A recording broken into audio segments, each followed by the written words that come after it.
Sa Boracay, ito ang sunset ngayon. Mas medyo makulimlim. Hindi maganda yung sunset. Yeah. Pero madaming tao sa beach.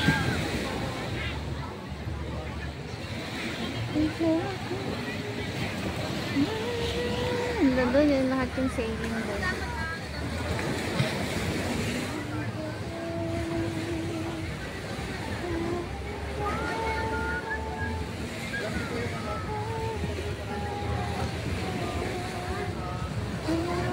Ayan, naghihintay ng sunset. It's our second day here in Boracay Beach. Silo. Daming tao. Ang daming nag-aabang sa sunset.